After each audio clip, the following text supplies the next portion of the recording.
오늘 우리에게 주시는 말씀은 예레미야서 31장 31절로 34절 말씀, 누가복음 18장 1절로 8절 말씀입니다.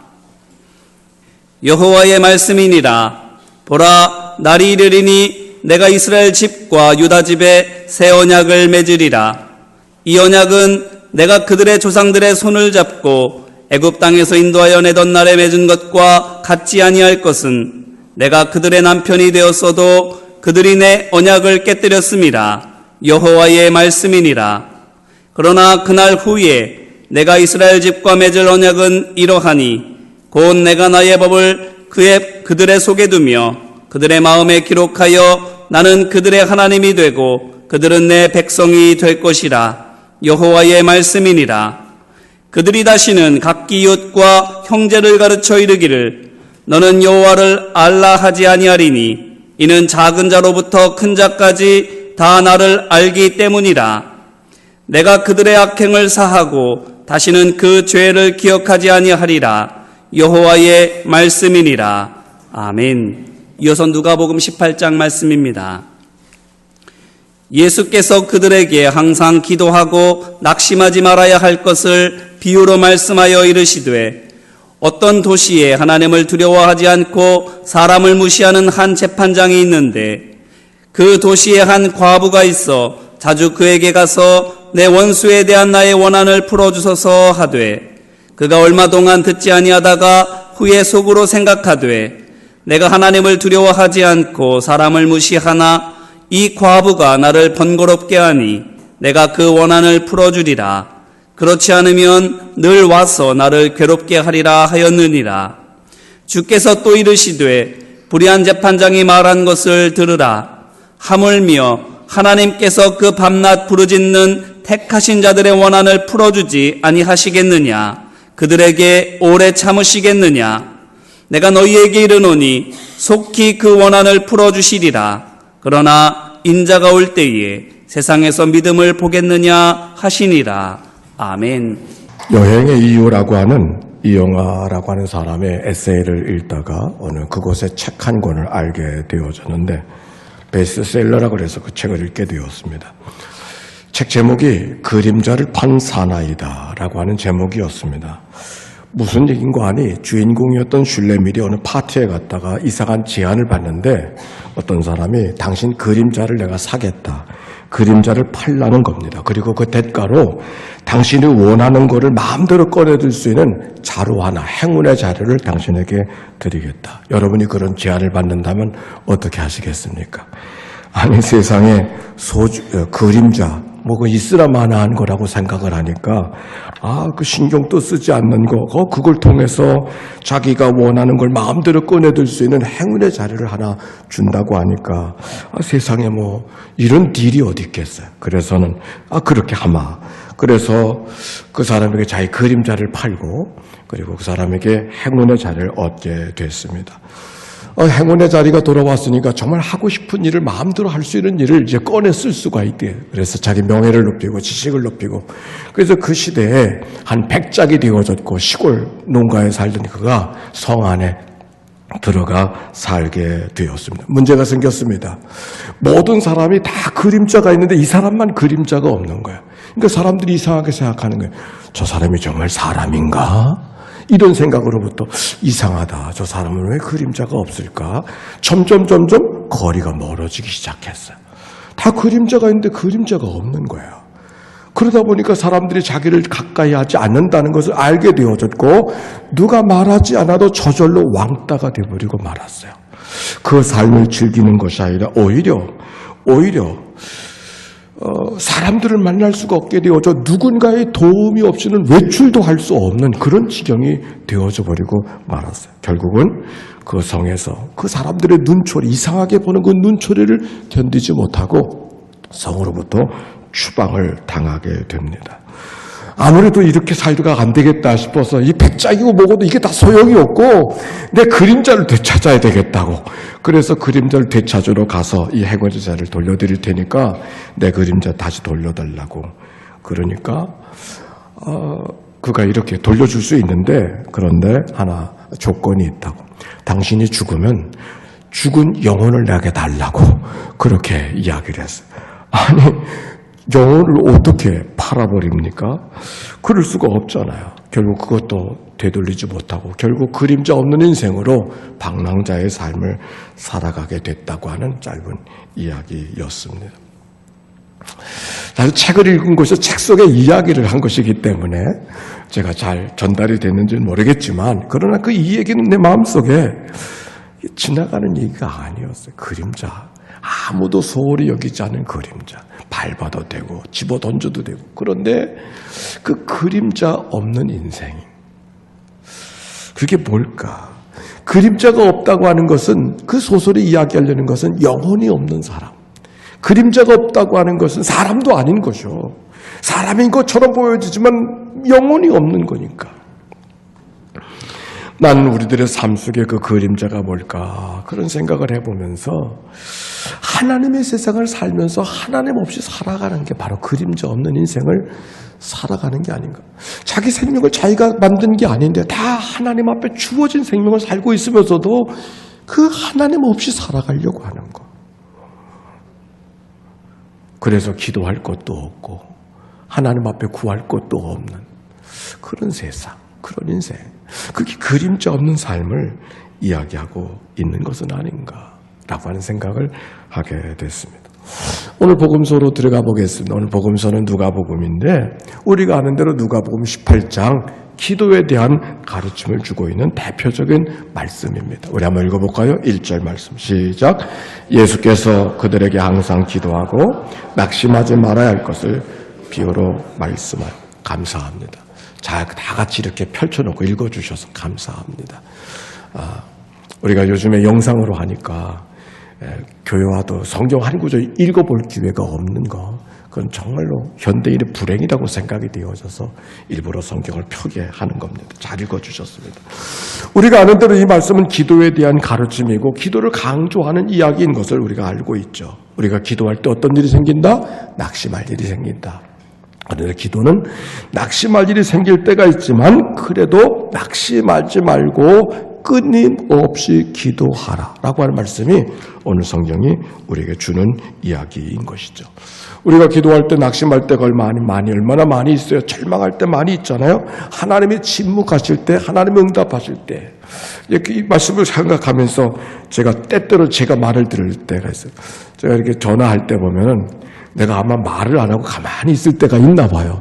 사실 그분이 무슨 생각으로 이 말씀을 내게 전해주는가 하는 생각을 하느라고 내가 대답을 못하고, 목사님 계시는 거예요? 상대방이 또 그렇게 전화하다가 제게 물어요. 계시는 거냐? 지금 듣고 있습니다. 때때로 본의 아니게 오해 아닌 오해. 침묵하니까 가만히 있으니까 거기 계시냐고 나한테 이렇게 물었던 이야기. 하나님 앞에 기도했는데 하나님이 가만히 계시는 거예요. 아무런 반응이 없는 거예요. 그때 얼마나 답답합니까? 낙심할 때가 생기잖아요. 오늘 성경 그걸 이야기하는 거죠. 어떤 목사님은 이 성경 갖고 강청기도, 강하게 청하는, 간절히 청하는 기도를 설교할 때가 있어요. 누가복음 11장에 보면은 밤중에 한 친구가 와서 밤에 누웠는데, 밤에 두드립니다. 떡을 구할 친구를 대접해야 되는데 대접할 것이 없어서 이웃집을 찾아갔더니 거절합니다. 이미 밤이 늦었고 침상에 다 자리에 누웠는데 어떻게 당신한테 그런 일을 할 수 있기는 다른 집 가보라고 거절하죠. 그래도 계속해서 끊임없이 끈질기게 청하니까 성경은 이렇게 말합니다. 내가 벗 때문으로 인해서는, 친구로 인해서는 일어나서 줄 수 없지만, 주려고 하는 마음 거기까지 가지 못하지만, 그러나 간청하는 것 때문에 일어나서 그가 원하는 대로, 요구대로 떡을 주리라. 그런 말씀. 그러면서 우리에게 간절히 하나님 앞에 그렇게 기도할 수 있어야 된다 하는 가르침을 이 말씀 속에 우리에게 받을 수 있는 거죠. 정말 우리가 그럴 수 있어야죠. 성경도 주님께서 말씀하십니다. 구하라 그러면 주실 것이요. 찾으라 찾아낼 것이요. 문을 두드리라. 다시 한번 구하라 찾으라 문을 두드리라. 그런 분이 하나님이신 줄로 믿습니다. 우리도 그렇게 끈질기게 하나님 앞에 기도해야 되는 거죠. 오늘 성경을 통해서 우리가 받았던 가르침, 저를 포함해서 다 여기까지. 그런데 거기까지인가? 한번 우리가 성경을 찾아가 보도록 하겠습니다. 2절입니다. 같이 읽어봅시다. 시작. 이르시되 어떤 도시에 하나님을 두려워하지 않고 사람을 무시하는 한 재판장이 있는데, 한 재판장을 소개하고 비유 속에 재판장을 소개하고 있어요. 근데 그 재판장이 어떤 사람이라고요? 하나님을 두려워하지 않고 사람을 무시하는 재판장이다, 그렇게 말했습니다. 이 말씀은 그가 얼마나 교만한 인생을 살아가고 있는가, 얼마나 자기중심으로 살아가고 있는가, 자기중심으로 살아가니까 남이 사람으로 보이지 않는 거죠. 그런 재판장이 있다는 거예요. 네, 그렇습니다. 우리가 살면서 그런 사람들이 있죠. 그런데 3절 봅시다. 시작. 그 도시에 한 과부가 있어 자주 그에게 가서 내 원수에 대한 나의 원한. 첫 번째 질문은 뭐냐면, 이 말씀이 기도에 대한 가르침 그뿐이라고 말하면 재판장의 이야기가 아니라, 이 불의한 재판장의 이야기가 아니라 과부 얘기가 먼저 나와야 되는 거 아닐까요? 이렇게 어려운 사람이 있어서, 이렇게 약한 사람이 있어서 하나님 앞에 구할 수밖에 없는 이야기를 갖고 있는 사람 얘기가 먼저 나와야 되는데, 그 사람 얘기가 나중에 나와요. 재판장 얘기가 먼저 나와요. 이유가 어디에 있을까?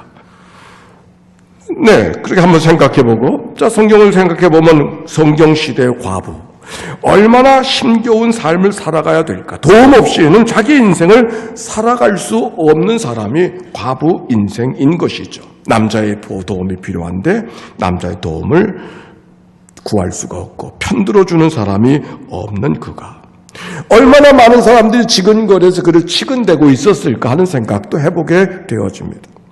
일리아드 오디세이 얘기를 얼마 전에 했는데, 일리아드 얘기는 트로이 전쟁에 오디세이가 찾아갈 때, 그 전쟁하러 갈 때 전쟁 이야기가 일리아드의 이야기라면, 오디세이 얘기는 그 전쟁에 이기고 오디세이가 자기의 성으로 돌아오는 동안 10년 동안의 이야기가 오디세이의 이야기입니다. 그런데 오디세이가 전쟁에 갔다가 10년 동안, 집을 떠난 지 10년 만에 돌아오는데 돌아와야 될 시간에 돌아오지 않고 다른 사람을 다 돌아왔는데, 오디세이만큼은 포세이돈 그 신의 꾀임에 빠져가지고서 풍랑을 만나서 집에 돌아오지 못하고 10년 동안을 방황을 합니다.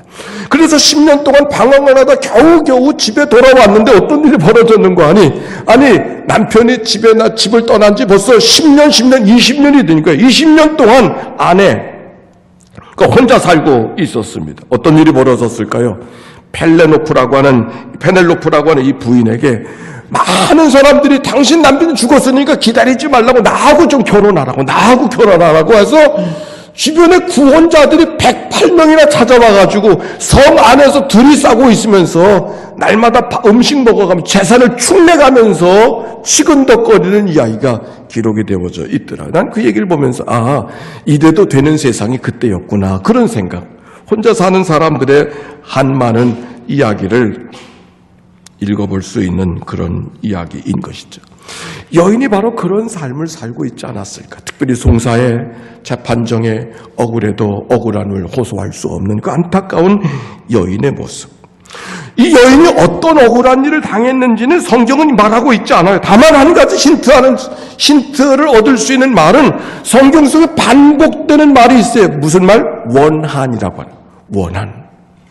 원한 맺힌 일. 원한이라고 하는 이야기는 무엇을 이야기하고 있는가? 여인이 잘못했는데 잘못된 대가를 지금 당하고 있다, 그런 말이 아니잖아요. 한 게 잘했는데, 옳은 일을 했는데, 바르게 했는데 억울한 일을 당했다. 누가 바라요? 여인이 바르게 산 거예요. 그러니까 더 속상한, 자기가 잘못해서 어떤 어려운 일이 생겼다면 뭐 속상할 것도 없지. 근데 바르게 했는데 억울한 일이 생기고 원한 맺힌 일이 생겨. 성경에 원한이라는 말이 4번 반복돼요. 여인이 얼마나 속상했을까를 이야기하고 있는 거예요. 뿐만 아닙니까? 원수에 대한 내 원한을 풀어주소서라고 하는 이야기는 우리가 여인의 마음을 읽어갈 수 있는 것이죠. 속담에 여인이 한을 품으면 온유월에도 서리가 내린다고 했는데, 오늘 이 여인의 마음이 혹시 그런 마음이 아니었을까? 이를 악무는 여인의 마음이 일으켜지고 있었습니다. 그가 할 수 있는 일은 아무것도 없었기 때문에 재판장을 찾아갑니다. 할 수 있는 것이 그거밖에 없었어요. 역시 통하지 않았습니다. 그러나 그는 낙심하지 않고 또 가서 청합니다. 또 가서 청합니다. 끈질기게 청합니다. 그런데 성경에 보니까 그 재판장이 어떤 사람인가? 이렇게 소개하고 있습니다. 2절에 하나님을 두려워하지 않고 사람을 무시하는 재판장. 한 번만이 아닙니다. 4절에도 하나님을 두려워하지 않고 사람을 무시하는 사람이다. 또 6절에는 불의한 재판장이다. 그렇게 말합니다. 똑같은 얘기가 반복되고 있다는 이 이야기. 세상에 재판장이라고 하는 것은 어떤 사람이어야 됩니까? 정의를 담보해서 사람들을 만나줄 수 있는 사람이 재판장 아닌가요? 그런데 그 재판장 자체가 불의한 사람이다. 하나님을 두려워하지 않고 사람을 무시하는, 아니 기도할 것이 없는 사람이라고 하는 그런 얘기가 이 재판장 속에 담겨져 있는 이야기죠. 성경에 보니까 재판장이 어떤 생각을 갖고 있는가를 적고 있습니다. 5절 말씀입니다. 같이 읽어봅시다. 시작. 이 과부가 나를 번거롭게 하니 내가 그 원한을 풀어주리라. 그렇지 않으면 나를 괴롭게 하리라 하였느니라. 여기 재판장이 어떤 생각을 했어요? 나를 번거롭게 저 여인이 하니까 그 원한을 풀어줘야 되겠다라고 하는 말, 그렇지 않으면 나를 괴롭게 하리라 라고 하는 말. 여기 번거롭게 한다고 하는 말은 귀찮아서 들어줬다고 하는 말이기도 하지만 단순히 그 말만이 아니라 단순히 나를 성가시게 했다는 말이 아니라 그 여인 때문에 내 하던 일을 정상적으로 할 수가 없는 거예요. 재판 업무를 제대로 살아갈 수가 없는 것을 말하고 있는 것이 이 번거롭게 하니, 뿐만 아니라 괴롭게 하리라고 하는 말은 휘포 피아조라고 하는 말을 썼는데, 휘포라고 하는 말은 밑이라고 하는 말이고 피아조라는 말은 눈이라는 말로부터 파생된 말이에요. 즉 이 말은 뭐야? 눈밑을 때린다 그 말이에요. 눈밑을 때리면 어떻게 될까요? 멍드는 거 아니에요. 눈이 시커멓게 멍드는 거 아니에요. 지금 이 재판장이 여인 때문에 눈밑이 멍들게 되어졌어요. 아니 지체 높으신 재판장이 눈밑이 멍들어가지고 나가면 어떻게 되어요? 아픈 게 아니라 부끄러운 거잖아요. 아픈 게 아니라 부끄러운 거예요. 그래서 그 여인의 얘기를 들어줄 수밖에 없다고 하는 얘기, 원한을 풀어주리라. 그런데 여기서 또 한 가지 찾아볼 수 있는 것을, 원한을 풀어주는 것은 여인의 말이 마땅하기 때문에 풀어주는 게 아니에요. 자기가 귀찮아서 풀어주는 거예요. 결국 그 풀어주는 것도 여인이 맞아서 풀어주는 것이 아니라 자기 때문에 풀어주는, 아주 웬 못된 재판장이죠. 그러니까. 그런데 6절 말씀 같이 읽어봅시다. 시작. 주께서 또 이르시되 불의한 재판장이 말하는 것을 들으라. 하물며 하나님께서 그 밤낮 부르짖는 택하신 자들의 원한을 풀어주지 아니하시겠느냐. 그들에게 오래 참으시고. 여러분 성경을 보셨죠? 그 불의한 재판장이 누구하고 비교되고 있어요? 누구하고 비교하고 있어요? 누굴 얘기하려고 그래요 지금? 하나님. 근데 말이 되어요? 아니 하나님은 재판장으로 이렇게 하면 안 되는 거지. 하나님이 귀한 재판장, 정의롭게 재판한 재판장으로 비교되면 좀 비교가 될까? 아니 하나님을 이야기한다고 하면서 가장 불의하고 가장 악하고 가장 못된 재판관을 들어서 하나님을 이야기하고 있으니까 이럴 수가 없는 거예요. 그런데 성경은 그렇게 말하고 있어요. 왜 그런 건가? 이유는 한 가지예요. 하나님이 얼마나 귀한 분인가를 설명해 주기 위해서 가장 못된 재판장을 들어서 하나님을 대조시키고 있다는 이 이야기. 다른 말은, 이 말이 다른 말이 아니에요. 가장 세상에 악하기 짝이 없는 무도한 재판장도 여인의 청을 들어주는데 하물며 하늘에 계신 인자하신 하나님이 너희들의 기도를 듣지 아니하시겠느냐.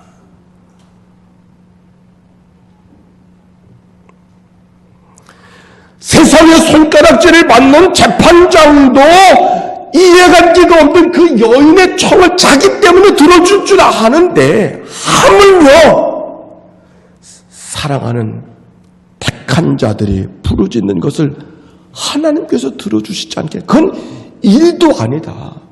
그건 글쎄 구할 것도 없다. 이게 말이 되는지는 모르겠지만 하여튼 그건 기도할 것도 아니다. 그런 말이 오늘 성경에 있는 거 아니에요?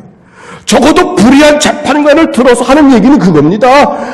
재판관, 못된 재판관도 여인의 청을 들어주지 않는데 하물며 하나님께는 너희들의 원한, 너희들의 한숨, 너희들의 눈물, 너희들의 안타까움 얼마든지 구하라. 그건 들어 응답해 주는 건 그거는 기다릴 것도 없다. 그런 말씀이 일도 아니다. 그런 말씀이 오늘 본문 속에 있는 이야기예요. 그런데 오늘 8절 말씀 그리고 8절 말씀 읽어봅시다. 같이 시작. 내가 너에게 이르노니 속히 그 원한을 풀어주시리라. 그러나 인자가 올 때 속히 그 원한을 풀어주시리라. 그러나 인자가 올 때 세상에서 믿음을 보겠느냐?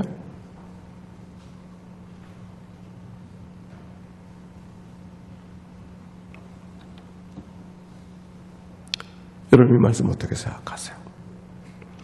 이 말이 문맥에 맞아요?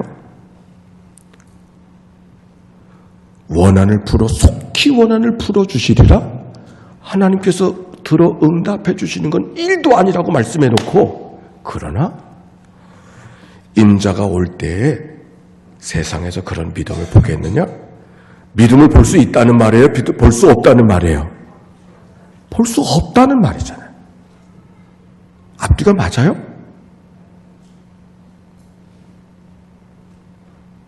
불의한 재판장을 들어서 하나님이 어떤 분인가, 어떤 기도도 다 들어줄 수 있는 분이라고 이야기해놓고 그러나 인자가 올 때 세상에서 믿음을 보겠느냐?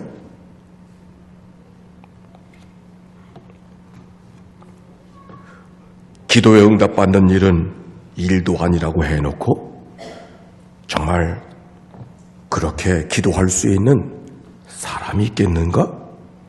묻는 말이 잘 어울리는 말이 아니에요. 단순히 이것을 기도의 가르침으로만 보면 그렇습니다. 단순히 기도의 가르침으로만 보면은 우리는 이 말씀이 쉽게 넘어갔지만 사실 이거 넘어갈 수 없는 말이에요. 기도의 가르침으로만 보면은 우리가 서두에 이야기했던 그 가르침만으로 보면은 8절에서 걸려야 되어요. 안 맞는 거거든 이게. 저는 지난 몇 주 동안 누가복음을 통해서 믿음이 뭔가를 이야기했어요. 겨자씨의 비유를 이야기하면서 겨자씨만한 믿음을 이야기하면서 믿음이라는 것이 원하는 것을 원하는 대로 얻는 능력이 기도가 그 믿음이 아니고 내 약함을 하나님 앞에 정직하게 드러낼 수 있는 거. 그때 하나님의 강함을 경험할 수 있기 때문에 그럴 수 있는 게 믿음이고 그것이 믿음의 시작이라고 이야기했어요. 그 다음 주일에 이런 말씀을 했습니다. 나병인 환자가 가서 치유를 받고 돌아가는데 한 사람의 사마리아 사람이 돌아와서 감사했어요. 아홉이 어디 있느냐고 물으시면서 내 믿음이 너를 구원하였으니 라고 하는 말씀을 하면서 믿음이라는 게 뭔가 하나님의 주신 은혜를 감사할 줄 아는 사람, 늘 감사하며 살아가는 사람. 그래서 우리 교회가 그것을 배워 일상에서의 감사, 예수님이 33년을 사셨기 때문에 일상에서 33가지 감사를 적어보자. 지금 여러분 적고 계시죠? 저 앞에 있어요. 저도 지난 주간에 적었어요. 제출했어요. 다음 주간에는 제가 이메일 주소를 주보에다 실어서 그 사람들의 이메일을 받아서 교회는 그것을 감사행전으로 만들어서 2019년도 우리 교회가 하나님 앞에 감사하는 것을 책으로 교회에다 보관하려고 생각하고 있어요. 그리고 내년에도 한 세대, 두 세대가 지난 다음에 우리 할머니, 할아버지들이 그 시대에 뭘 감사했을까? 그 책을 뒤져보면 알겠죠. 근데 오늘 성경 또 다른 믿음에 대한 이야기가 나와요. 인자 올 때 세상에서 믿음을 보게 했느냐. 성경은 분명히 이 말씀은 기도에 대한 가르침이 맞아요. 그런데 문장으로는 그렇지만 문맥으로 보면은 이 성경은 다시 생각해 볼 바가 있어요. 오늘 성경 마태복음, 누가복음 18장이지만 이 말씀이 앞에 어떤 얘기로부터 시작되어지냐면 누가복음 17장 20절 21절에 한 바리새인이 예수님께 이렇게 물었어요. 하나님의 나라가 어느 때 임하나이까? 묻거늘 예수님께서 대답하여 이르시되 하나님 나라는 볼 수 있게 임하는 것이 아니요 또 여기 있다 저기 있다고도 하지 못하리니 하나님 나라는 너희 안에 있느니라. 지금 바리새인들과 제자들의 관심은 어디에 관심을 갖고 있는가? 오늘 새벽 기도하는 것이 하나님이 어떻게 응답해 주셨을까? 그게 관심이 아니고 우리가 사는 이 시대에 하나님의 다스리시는 나라가 언제 올 것인가? 이게 제자들의 관심이요. 하나님의 나라가 언제 올 것인가? 이게 제자들의 관심이요. 그래서 그것 때문에 기도하고 있었거든요. 예수님이 뭐라 그랬어요? 내가 속히 올 것이라고 말씀했는데 주님이 속히 오시기는커녕 안 오시는 거야. 그런 가운데 아버지, 할아버지도 세상을 떠나고 할머니도 세상을 떠나고 아버지도 세상을 떠나시고 어머니도 세상을 떠나시고 내가 태어나는 아이들은 예수님 말씀 들어보지도 못했는데 어떻게 이런 불안과 초조 이런 게 있는 거죠. 아니 뿐만 아니라 하나님의 아들 예수 가운데 가이사가 자기가 하나님의 아들이라 그러네. 예수 믿기 어려웠어요. 정의를 기초해서 세상을 다스려야 될 재판관들이 마구 자기 중심으로 세상을 바라보고 인권을 무시하는 일들이 세상에 있어요. 하나님 나라는커녕 더 무도하고 어려운 세상, 고통스러운 세상을 살게 되는 거예요. 하나님의 나라를 위해서 기도하고 있지만 기도가 이루어지기는커녕 세상은 더 엉망이 뒤죽박죽이 되고 있었어. 제자들의 마음이 어떤 마음이겠어요? 하나님 살아계시다면 어찌 이럴 수가 있나? 내가 하나님 앞에 기도한다는 것이 의미가 있나? 이런 오늘 성경은 바로 그들에게 주신 말씀이에요. 내가 너에게 이르노니 속히 원한을 풀어주시리. 그러나 인자가 올 때. 여기 그러나 인자가 올 때라고 하는 것은 주님의 재림하심, 하나님의 이루어지는 그때를 말해요. 사실 여기 속히라는 원한을 풀어주시라는 속히라는 말을 언제 사용했는가? 인자, 주님께 내가 속히 오리라 그랬거든. 바로 그 말을 하고 있는 거예요. 속히 오실 것을 기다리고 있는 백성들에게 그러나 속히 오시지 않아. 그러나 인자가 올 때 속히 오시지 않지만 인자가 올 때 바로 그때 우리가 때때로 하나님 앞에 믿음 안에 살아가면서 고민은 내 시간과 하나님의 시간이 다를 때의 고통이에요. 하나님 앞에 기도했는데 내가 원하는 시간에 하나님 응답했으면 좋겠는데 내가 원하는 시간에 하나님 응답하지 않는 거야. 근데 오늘 성경은 네가 원하는 시간에 그렇게 말씀하지 않아. 내가 기도하고 있지만 내 시간에 내가 너희들이 가는 시간께 너희들이 그때까지 기도할 수 있겠느냐. 그게 믿음이라고 이야기하는 거죠. 믿음의 지경, 기도의 지평이 달라지는 거예요. 우린 기도가 됐다 안 됐다 우리가 원하는 것을 하나님 앞에 구해놓고 내 시간에 하나님이 응답해 주기를 원하잖아요. 그리고 그것이 되면 되는 거고 그게 안 되면 안 되는 거고 그 안 되는 것 때문에 실망하고 좌절하고 하나님이 어디 계시냐고 얘기하고 볼멘소리하고 그게 우리들의 믿음일 때가 너무 많지 않나요? 오늘 성경은 그걸 말하지 않아요. 너희들의 시간이 아니라 내 시간, 내 시간. 인자가 올 때 내가 원하는 바로 그 시간에 그때까지 너희들이 포기하지 않고 낙심하지 말고 기도하고 있느냐, 믿음을 지킬 수 있느냐 그렇게 묻고 있는 거죠.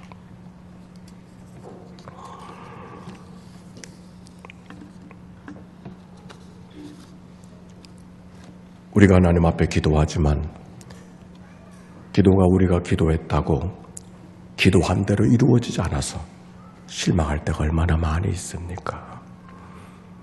그러나 하나님께서 우리들 원하는 것은 하나님의 시간, 너희가 생각하는 시간, 하나님의 시간. 이 말씀을 전하면서 히브리서 11장 13절 말씀에 아브라함과 사라의 이야기가 기록이 되어져 있어요. 믿음의 사람 아브라함의 이야기를 하면서 이 사람들은 다 믿음을 따라 죽었으며 약속을 받지 못하였으되 그것들을 멀리서 보고 환영하며 또 땅에서는 외구인과 나그네임을 증언하였으니. 여러분 아는 대로 성경을 읽는 사람들은 히브리서 11장은 믿음장이고 믿음의 사람들을 쭉 기록하고 있어요. 그런데 그들이 믿음의 사람이 되어졌던 것은 하나님 앞에 기도를 많이 했기 때문에 기도 응답을 많이 받았기 때문에 우리는 그렇게 생각할 수 있어요. 그런데 성경은 그렇게 말하지 않아요. 오늘 여기 성경 믿음을 따라 죽었으며라고 하는 말은 하나님의 약속을 받았으면 약속을 한번 쥐어보지 못하는 세상을 갔어요. 약속을 받지 못했어. 그냥 멀리서 바라보고 멀리서 환영하고 내 눈앞에서 끌어안아보지 못한 그 하나님의 약속. 그런데 성경은 그들을 믿음의 사람이라고 이야기한다고. 오늘 역사편찬위원회 모임이 있지만 회의를 준비하면서 1932년 일정시대에 연익교회 역사를 기록한 방족신 목사님의 이야기를 읽어볼 수 있었어요. 부천군 야소교 전도 연역지 세 번째 서곤면 연일이교회. 1905년 이 마을 사람 김윤아가 강치준, 이선상, 제인과 더불어 교회를 설립하고 1913년에 회당으로서 초가 6칸을 건축하였다. 김윤아는 1903년, 1904년 사이에 인천 30리 거리를 주일마다 예배로 왕래한 사람으로서 회당 건축 시에 성심을 다했다. 1914년 8월에 김윤아가 죽음에 해동 이선상이 교회를 관리하였다. 신자는 38인이었다. 이 교회를 시작한 김윤아 어르신의 이야기. 여러분 아시는 대로 오두리 장로님은 그 김윤아 어르신의 손부가 되고 여기 김세원 권사는 김윤아 어르신의 증손자가 됩니다. 요 앞에 앉아 계신 두. 저는 이 한 토막의 역사를 이어가면서 일정시대 1232년 그들이 아침에 기도하면 저녁에 응답받고 저녁에 기도하면 또 그 다음날 응답받고 그런 삶을 살았을까? 안 그랬을 거예요. 아무리 밤을 새워 기도해도 하나님은 도대체 들으시는 건지 아니 들으시는 건지 아무리 새벽에 눈물 뿌려 기도해도 하나님은 도대체 이 민족의 아픔을 들으시는 건지 안 들으시는 건지 귀를 막고 계시는 건지 살아계신 건지 그러지 않았겠어요? 그래도 새벽을 깨워가며 눈물로 하나님 앞에 기도했어.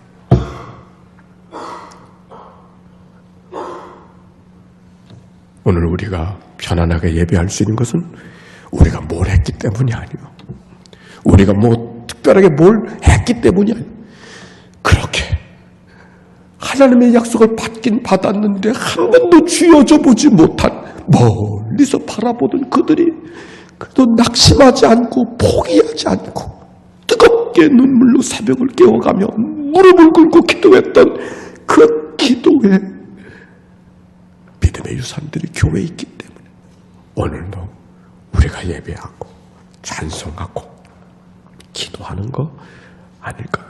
성경은 크게 믿음이라고 이야기하는 거예요. 내 시간이 아니고 하나님의 시간. 이 주간에 우리는 북한의 복합유교 기도회를 함께 동참하게 돼서 이제는 한 달에 한 번씩 여러 교회들을 같이 기도 자리에 찾아가게 될 겁니다. 사실 그 76차 기도회 아마도 그 기도회가 시작되어졌을 때는 해방 후에 70년이 다가오니까 하나님이 70년이 되는데 이 민족이 뭔가를 좀 베풀어 주지 않겠는가 사실 그런 마음으로 시작이 됐던 기도회. 그런데 70년이 훌쩍 지나가고 내년은 또 전쟁 후 70년 또 또 다른 기대감은 있지만 설사 우리가 원하는 것이 이루어지지 않는다 할지라도 기도해야 되는 거죠. 그게 믿음의 삶인 것이죠.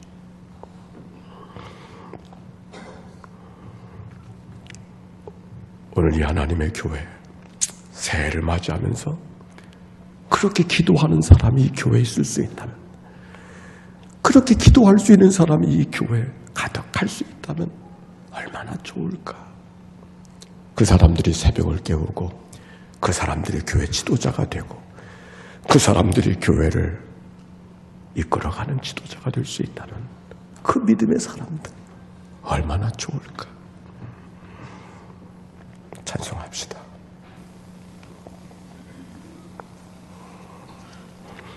내가 깊은 곳에 주를 불러하려니 주여 나의 간구를 들어주심 바라고 보좌 앞에 나가니 은혜 내려주소서.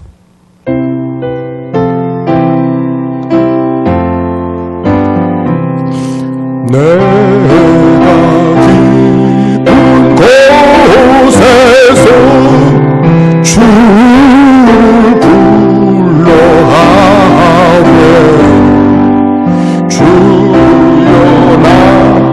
나의 간구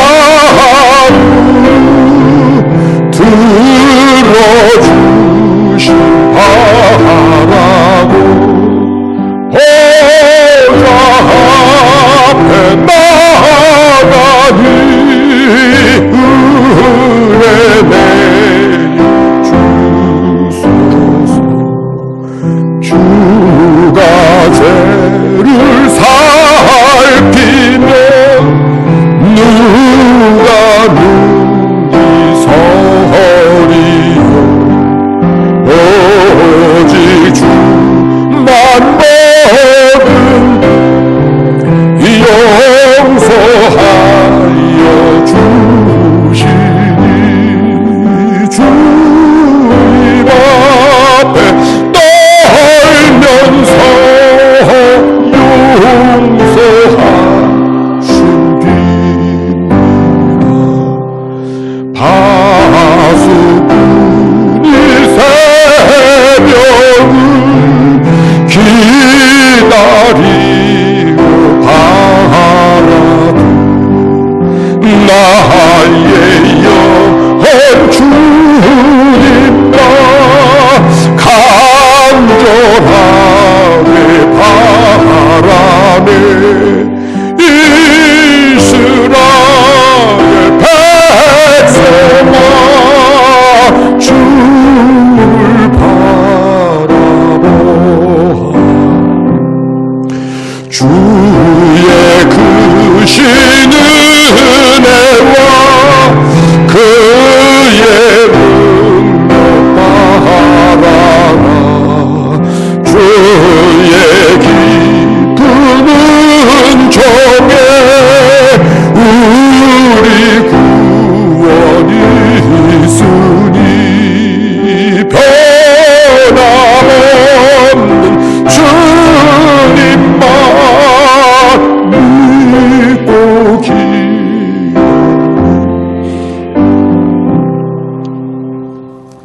우리 함께 기도합시다.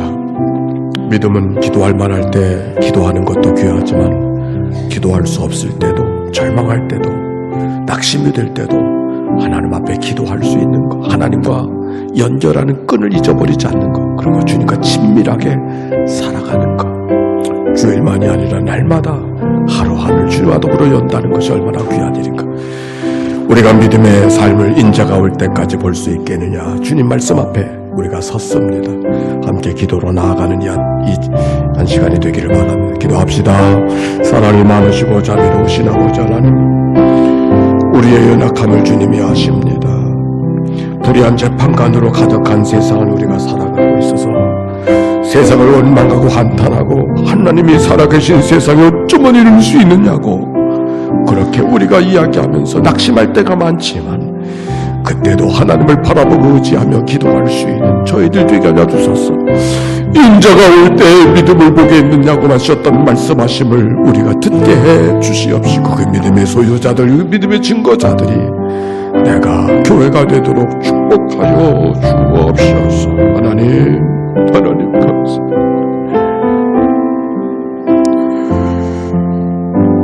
많은 세상을 살아가는 여인처럼 우리가 때때로 답답하고 안타까워서 짤바를 할 수 없지만 주님의 삶이 주님의 사랑을 의지하고 믿음의 끈을 잃어버리지 않고 주님 앞에 나가서는 주의 백성들 되게 하여 주옵소서. 감사합니다.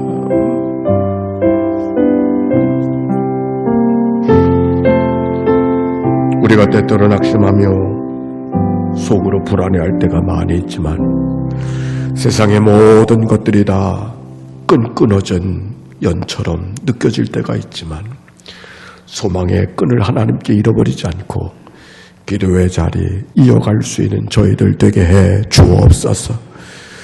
내가 아브라함에 맞았던 약속 때문에 내가 너를 축복하노라고 이삭에게 말씀해 주셨던 주님의 말씀을 우리가 귀담아 듣게 하시고 머리 조아려 기도했던 눈물뼈로 기도하는 믿음의 선조들 때문에 오늘 우리가 살고 있음을 기억하며 우리들의 기도 때문에 다음 세대들이 살아가는 역사가 하나님의 교회 속에 가정 속에 임하도록 축복하여 주시옵소서.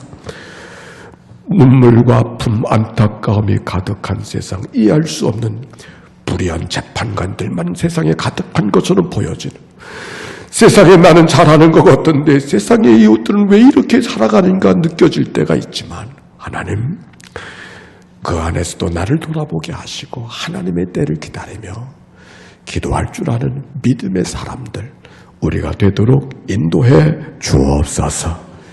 병상에 있는 식구들 너무 오랫동안 질고 속에 있어서 기도할 힘도 잊어버리고 있는 이들은 없는가요? 주님 그들을 찾아가 만나 주시옵소서. 이렇게 하나님 앞에 부름을 받는다 할지라도 기도하는 모습으로 오늘 살아가는 것이 하나님께서 원하시는 것인 것을 기억하고 믿음으로 살아가는 주의 백성들 되게 하옵소서. 구주 예수님의 이름으로 기도하옵나이다.